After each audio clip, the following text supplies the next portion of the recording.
Hello everyone, welcome back to the channel.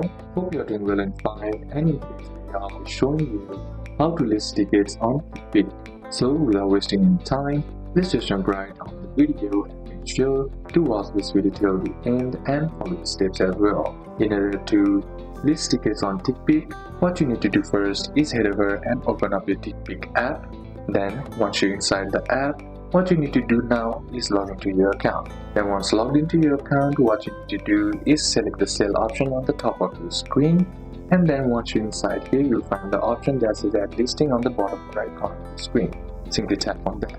Now what you need to do is search for the event and select the correct details, then enter the same ticket info as above, and once done, set your price and agree to the terms to the list. Once done, your selected ticket will be added to the TickPick's community. So these are a couple of steps that you can apply, and that's it for today's video guys.